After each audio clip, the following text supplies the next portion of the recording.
Hermano, buenas noches. Vamos a dar comienzo a nuestro estudio. Estamos ya en los últimos capítulos, ¿verdad?, de Corintios y de esta segunda carta de Corintios. Y aunque estamos presentando, ¿verdad?, cómo Pablo se defendía contra aquellos sus acusadores, sus enemigos, los que estaban tratando prácticamente de rebajarlo en su testimonio, en su apostolado. Sin embargo, se encuentran siempre, como es palabra de Dios, temas que nos ayudan a nosotros mismos en nuestro crecimiento cristiano.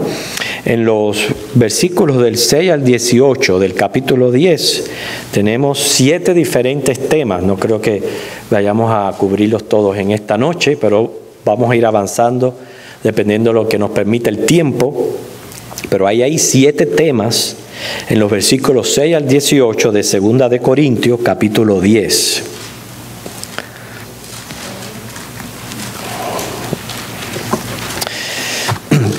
El primer tema que encontramos prácticamente sería preguntando qué hacer con esas personas, con los falsos maestros, estos enemigos de Pablo. Bueno, pues lo que había que hacer era castigarles. Eso es lo que él dice ahí en el versículo 6. Dice, y estando prontos para castigar toda desobediencia, cuando vuestra obediencia sea perfectas.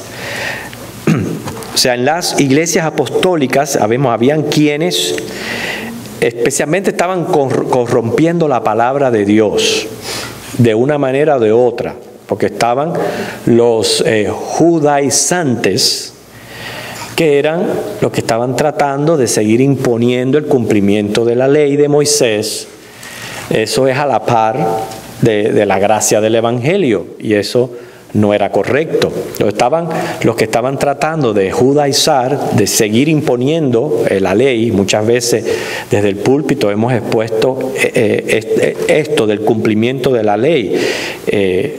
La tenemos que observar, no es que no estamos sin ley, pero no se trata de que yo pierdo la salvación si no cumplo la ley. Ya ahí estaríamos mal. Tenemos que obedecer al Señor, porque Él mismo lo dice en Juan 14, si me amas, guarda mis mandamientos. Pero los guardamos por amor, los guardamos para evitar consecuencias pecaminosas, pero no porque nuestra salvación está en juego por el cumplimiento de la ley, sí o no. Y ahí sí sería caer de la gracia, que es lo que dice Pablo en Gálatas que no debemos hacer. Y por otro lado estaban los que les gustaba filosofiar. Había muchos filósofos en aquella época y todo eso lo traían dentro de la iglesia, como fue el gnosticismo y otros tipos de herejías que la iglesia tuvo que batallar. Entonces, aquellas personas había que tratar con ellas porque estaban en las iglesias. No habría razón de juzgarles si estuvieran fuera. Estaban dentro. ¿Y qué hacer con ellos? El Pablo habla aquí de castigarles. Imaginamos que no es otra manera que excomunicarles de la iglesia. Es lo único que usted puede hacer con un miembro que está en este tipo de desobediencia. Como ellos pertenecían a las congregaciones, pues voluntariamente se habían sometido a la jurisdicción, sobre todo de la cual Pablo tenía autoridad sobre estas iglesias. Así que el primer tema que encontramos aquí de los 7 es qué hacer con estos falsos hombres que no solamente eran enemigos de Pablo, pero estaban corrompiendo la palabra del Evangelio, y era excomunicarles.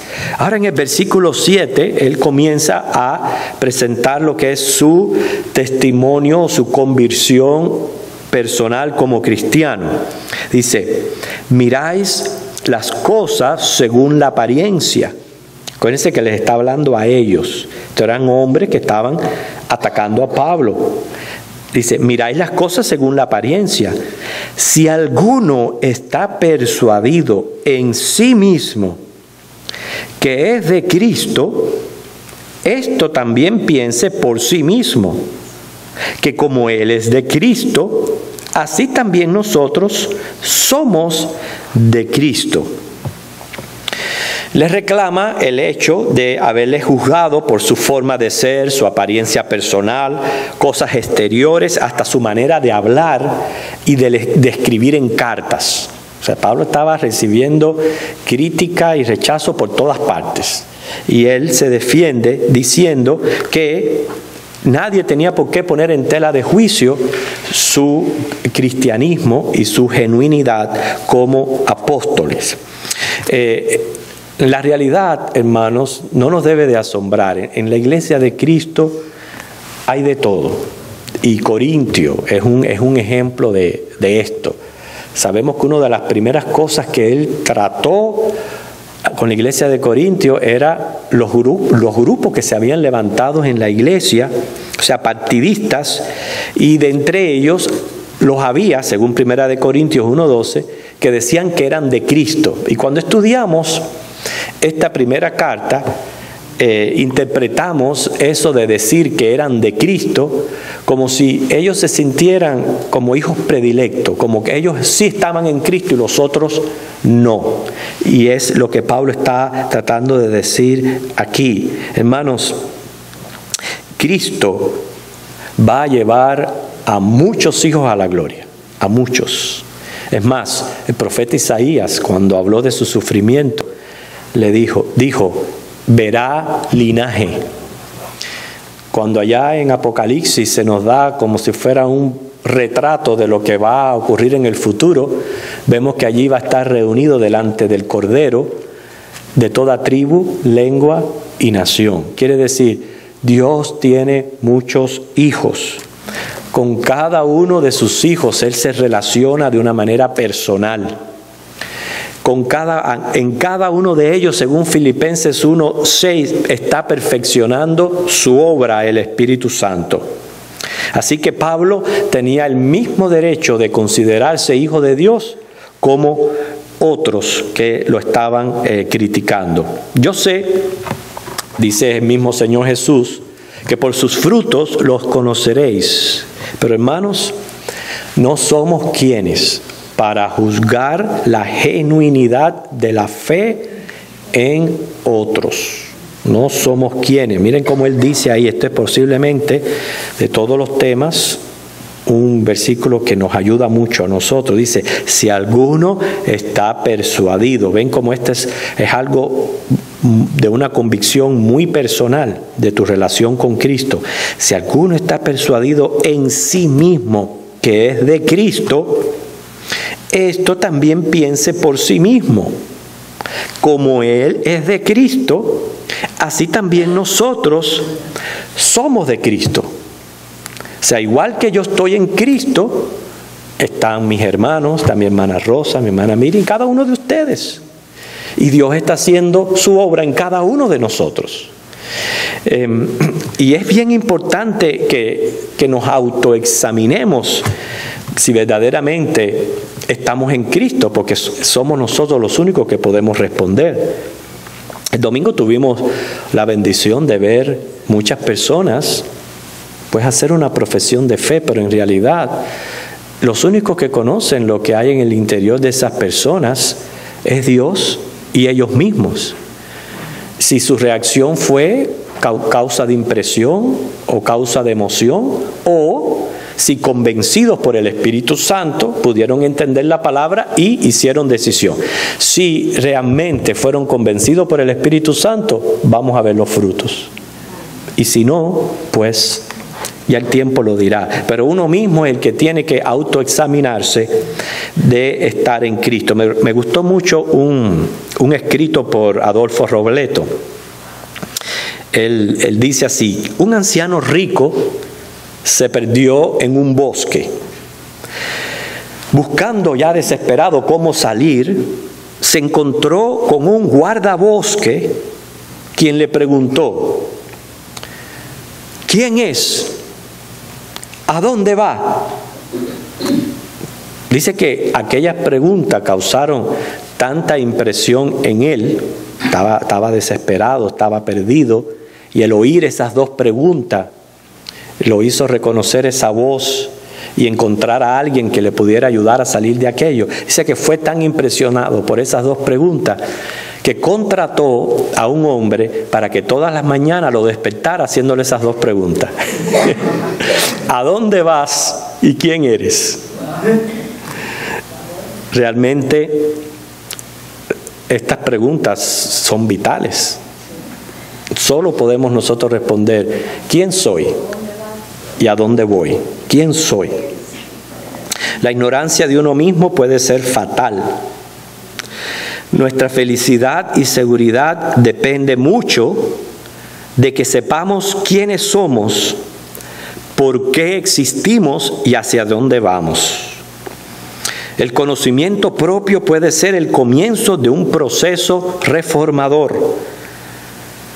Debemos ser lo que le dijo el 30:3, sincero. Debemos ser sinceros. Pretender negar la realidad de lo que uno es autoengaño peligroso. Hay que conocer que somos finitos, que en esta vida, en cualquier dirección que vayamos, llegará un fin, que hay un límite a nuestras propias fuerzas físicas, a los deseos y a las aspiraciones. Y yo admiro a los hermanos mayores que tienen esa disponibilidad en su actitud hacia la vida, ese positivismo, ¿verdad? Pero es sabio reconocer que uno tiene limitaciones, cuando le faltan las fuerzas, y todo eso hay que medirlo con mucha sabiduría. Hay que entender que el tiempo en que disponemos es ahora y hay que aprovecharlo. Tenemos que conocer que somos imperfectos y que en todo lo que hacemos está el sello de nuestra imperfección. Y esto es una verdad tremenda. Tristemente, yo soy, en mi temperamento, colérico melancólico. Y ser colérico melancólico posiblemente es una de las combinaciones más desagradables que existan, porque el melancólico tiene la tendencia a ser extremadamente perfeccionista. Mezclado con colérico es fatal. Entonces, yo trato de hacer las cosas de una manera tan perfecta. Usted no sabe lo que me causa a mí. A veces yo hago escritos para el coro y que de buenas a primeras me aparezca una palabra mal escrita. Después de haber chequeado y que todo estuviera bien, y de buena primera, palabra mal escrita, o lo que grabé no es lo que escribí, y me atormenta. Pero ¿sabe qué? Eso me enseña que el sello de la imperfección lo tenemos todos los seres humanos. Por más que nos esforcemos, por más que seamos, ese sello está. Y eso hay que reconocerlo. Por eso, ¿quién eres o quién soy y a dónde voy? Son preguntas sumamente importantes. Y los hombres debemos aprender que necesitamos ayuda divina. Como dice el Salmo 139, 23 y 24, examíname, oh Dios, sí, mira a ver si hay en mí camino de perversidad y ayúdame. O sea, hay que reconocer nuestra ayuda de Dios. Bueno, en cuanto a lo que está hablando aquí Pablo en el versículo 7 acerca de nuestra propia convicción como cristianos, sabemos Romanos 8, 16 que dice que es el Espíritu Santo quien da testimonio a nuestro espíritu de que somos hijos de Dios. Por eso es algo muy personal. Que el Espíritu Santo, según Juan 16, 8 al 11, nos convence de pecado, de justicia y de juicio. Por eso, lo que soy y a dónde voy es algo muy, pero muy personal. En estos días, una de las cosas que se está viviendo a nivel de noticia es la trágica muerte, ¿verdad?, de esta cantante mexicana Jenny Rivera y los que iban con ella. ¿Cuántos comentarios no han habido de que si anteriormente se había acercado al Señor, que si esto, que si lo otro? Mira, hermano, últimamente la única que sabía quién era ella y a dónde está en este momento es muy personal. Nadie lo sabe. Y así tenemos que ser nosotros. Por eso es que mire lo que dice, por favor busquen Romanos 14:4.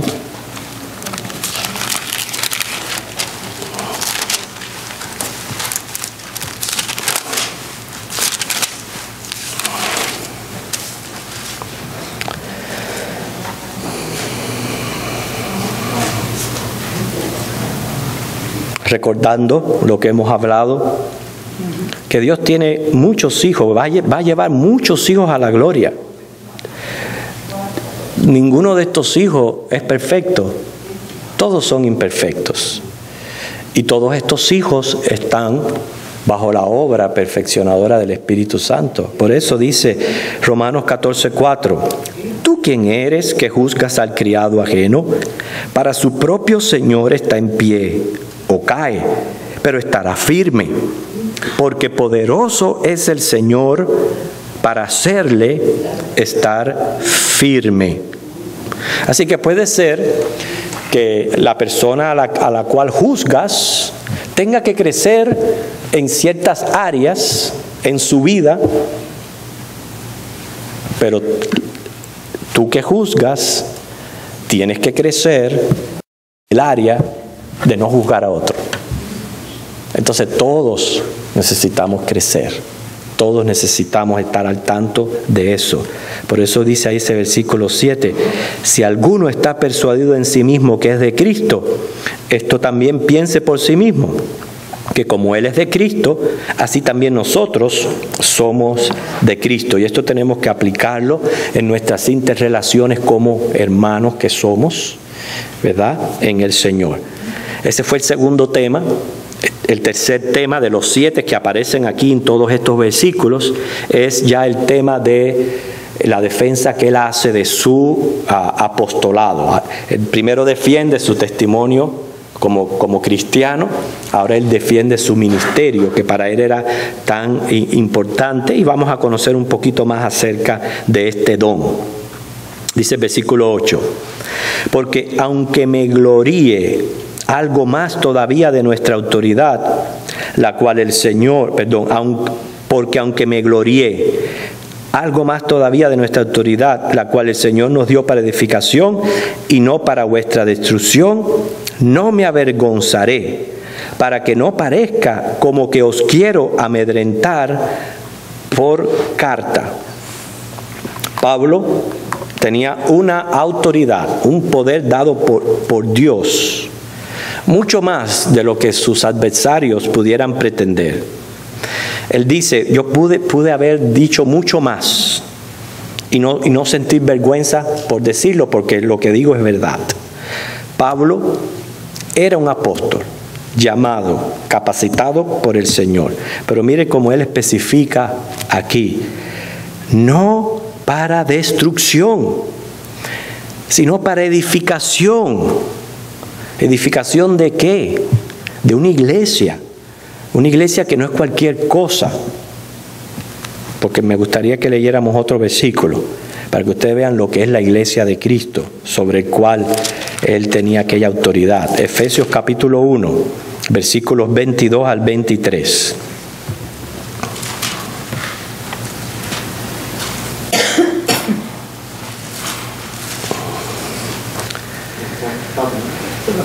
Capítulo 1, 22 y 23 de Efesios habla de la iglesia. Primero, obviamente, después de presentar a Cristo, dice, y sometió todas las cosas bajo sus pies, ese es Cristo, y lo dio por cabeza sobre todas las cosas a la iglesia, la cual es su cuerpo, la plenitud de aquel que todo lo llena en todo. O sea, aquí no estamos hablando de cualquier cosa.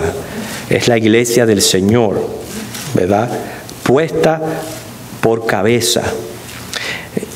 Pablo como apóstol no estaba para abusar de poder, ni para adueñarse del rebaño. No estaba para aplastar, sino para animar y levantar. Él no estaba para, como muchos hacen tristemente, que usan el púlpito a su conveniencia, porque entonces comienzan a desahogar sentimientos propios e inclusive acusaciones hacia la congregación, que no es un lugar para hacerlo. pero muchos lo hacen porque se creen dueños de los rebaños. Pero 1 de Pedro 5, del 1 al 4, hace la advertencia a los pastores que apacienten la grey de Dios, el rebaño de Dios, las ovejas de Cristo. Nosotros simplemente apacentamos, alimentamos, y dice, no como teniendo posesión de esas ovejas. Esas ovejas no le pertenecen a ese pastor. Su dueño es Jesucristo. Y por eso que el trabajo de Pablo no era destruir, sino era para edificación del cuerpo de Cristo. Es por eso que nosotros los bautistas no reconocemos gobiernos presbiterianos. O sea, no estamos regidos por un líder, un hombre, o inclusive un cuerpo de gobernantes, como otras religiones que sí conocemos. La misma Iglesia Católica Romana pues se rige por su máximo líder, que es el Papa. Otros grupos tienen sus cuerpos gubernamentales, pero nosotros los bautistas reconocemos el señorío total de Jesucristo. Él es cabeza. ¿Qué hizo Jesucristo como cabeza? Sometió todas las cosas a la iglesia. De la iglesia, los pastores supervisan el trabajo de la iglesia y pueden dar ciertas sugerencias, ciertas direcciones a la iglesia, pero últimamente, hermanos, la iglesia es la que tiene ese poder, esas llaves que se le fueron entregadas. Eso es para precisamente evitar que vengan líderes humanos y estas tendencias, como es esa vanidad que corre por nuestras venas, de querer tomar dominio y posesión de las ovejas que pertenecen a Cristo Jesús. Ahora, a la luz de esos pasajes, Pablo está hablando aquí de una autoridad. ¿Cómo la interpretamos entonces? Esa autoridad era el derecho a dirigir la iglesia por haber sido constituido apóstol, a los cuales Dios investía de una gracia o poder sobrenatural muy en especial y necesario en aquellos tiempos, y asimismo con dones que eran pertinentes para el desarrollo del apostolado. Recuerden, estos hombres estaban poniendo las columnas, los fundamentos de la iglesia, Dios usándolos para esto, eran revestidos de ese gran poder. Su predicación iba acompañada de señales y maravillas, etc. Y eran dotados de sabiduría, palabra de conocimiento, discernimiento, o sea, todo lo que necesitaba o requería un apóstol, un maestro, Dios los invertía de ese poder. Y por eso él tenía ese derecho de apostolado. Pero vamos a entender un poquito más por qué él habla así con esta autoridad. Este poder dado por Dios no era para su propia exaltación. Pablo nunca se glorió de este poder. No era para aniquilar a las personas. Si había que castigar a los enemigos, pues él iba a usar de osadía, sí, pero era para edificación y santificación de la iglesia. Pablo específicamente fue llamado como apóstol a los gentiles. No reconocemos que él haya sido el sucesor de Judas, sino que él fue llamado a ser apóstol a la gentilidad. Él mismo lo reconoce, por lo que conlleva esa palabra en griego. Apóstol en griego significa enviar, lo mismo que significa en latín misionero. O sea, es alguien que es enviado por Dios. El fin de estos apóstoles era plantar iglesias cumpliendo la gran comisión y supervisar estas iglesias que ellos plantaban. O sea, ellos no solo iban y levantaban una obra, sino que tenían que observar cómo iba marchando esa obra, dejarles ya con un líder preparado, un pastor, Y entonces, una vez que ya esa iglesia estaba plantada con su pastor, iban hacia otra área. Pero aún así, no dejaban desatendida el área, porque por eso ustedes ven que Pablo hizo 3 viajes misioneros y era recorriendo estos territorios donde él plantaba iglesias. A esa es la autoridad que él se está refiriendo aquí, que él fue enviado a los gentiles. Y habían iglesias que él plantaba, que estaban bajo su supervisión, y claro que él estaba vigilante de estos falsos que se levantaban en medio de las iglesias y cuando había que ponerles en orden y en disciplina. Y las iglesias a su vez reconocían también esta autoridad de Pablo, porque miren cómo precisamente las cartas de Corintios fueron los mismos hermanos de Corintios yendo hacia él para pedir ayuda por los problemas que se habían enfrentado en las iglesias.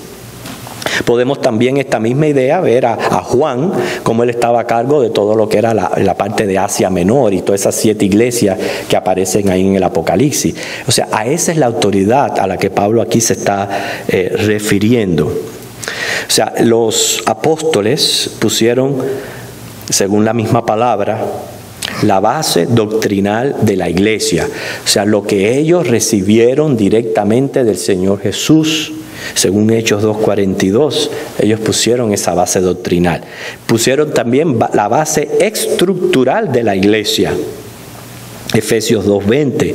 Y repito, fueron revestidos de poder para hacer milagros y Pablo no fue la excepción. Hechos 19 del 11 al 12 es una evidencia de que también él recibió este poder de Dios. Pero hay que entender la diversidad de dones que Dios reparte en la iglesia, sobre todo en días donde hay muchos que se están proclamando apóstoles y verdaderamente están hasta saliéndose de lo que significa este don o esta palabra.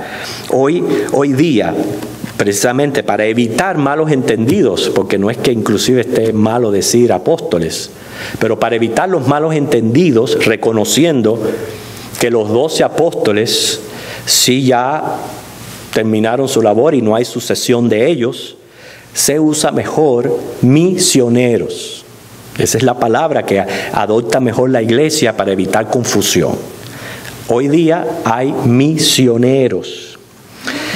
Las personas que tienen este don de misioneros son los que se van a otras culturas y se van a plantar iglesias, la mayoría de las veces en lugares donde no existen.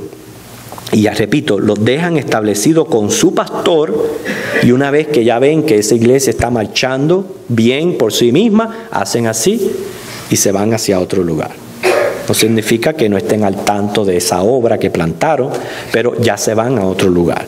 A diferencia, los pastores son entonces los que asumen y tienen la responsabilidad de hacer el trabajo del pastor, que es apacentar, nutrir, cuidar, en cierto sentido discipular lo que es un grupo de creyentes por un largo periodo de tiempo. Es un pastor, porque este trabajo de apacentar la grey del Señor, eso no es de meses y un año. Yo no sé por qué hay pastores que van saltando de iglesia en iglesia. Si el trabajo pastoral, cuando tú asumes la responsabilidad de un grupo de creyentes, es por largo tiempo, porque es como único se puede realizar ese trabajo. Es por largo tiempo. Esto no es una profesión, que yo estoy aquí y porque ahora no me gustó o me llamaron de otro lugar que me es más beneficioso, me voy. Ese no es el llamado de pastor. El llamado de pastor es asumir esta responsabilidad de nutrir a esas ovejas que son de Cristo. Y eso se hace por un largo periodo de tiempo. Ahora, a diferencia de los pastores, están los evangelistas. Y podemos incluir también los laicos, que son personas dotadas también por el Señor con la palabra, pero para evangelizar o predicar, pero no tienen la carga o la responsabilidad del cuidado pastoral. Esas personas sí pueden ir a varias iglesias y van y predican, etcétera, etcétera, porque son evangelistas, son llamados, no tienen en sí la responsabilidad del cuidado del pastor. Y los maestros, que estamos mencionando todos los dones que tienen que ver con el ministerio de la palabra, los maestros tienen responsabilidad de enseñar y modelar a los alumnos la palabra de Dios, pero tampoco llevan la carga de un cuidado pastoral. Entonces, es importante que nosotros tengamos en mente la distinción de estos dones para entender qué era lo que Pablo estaba defendiendo aquí cuando él decía esta autoridad. O sea, era la autoridad que él tenía como apóstol. Y sabemos que Corintios fue una de las iglesias que él plantó, una de las iglesias que él estaba supervisando que todo estuviera marchando correctamente. Ustedes ven, nos dio tiempo nada más que para 3 temas. El tiempo se va muy rápido, pero la semana que viene vamos a continuar tratando los otros 4 temas que aparecen aquí dentro de estos versículos de 2 de Corintios capítulo 10. Pero aprendimos que no se puede, la iglesia no puede permitir los falsos maestros, no deben de ser permitidos. Si hay falsos maestros, están obviamente en desobediencia, hay que excomunicarlos. Segundo, lo importante de ese tema que es nuestra propia convicción personal como cristianos. Ustedes saben que esto se repite mucho desde este púlpito y aún así todavía sigo escuchando cristianos decir, no, porque este no es cristiano. No, porque aquel se va para el infierno. Hermano, por favor, mire lo que dice la Biblia, cállese. Los frutos los van a dejar a conocer. Si al fin y al cabo a usted no le van a dar el trabajo de San Pedro, de ponerlo en la puerta a decidir quién entra y quién sale. O sea, si usted no tiene ese trabajo de San Pedro, cállese. Y no caiga en estar juzgando y poniendo en tela de juicio la genuinidad de la fe en otra persona. Porque ya lo vimos en Romanos, el Señor es fiel para hacerle estar firme y para hacerle salir quizás del hueco que ha caído o enderezarle el pie del cual cojea. Nosotros más bien estemos persuadidos de quiénes somos y a dónde nosotros.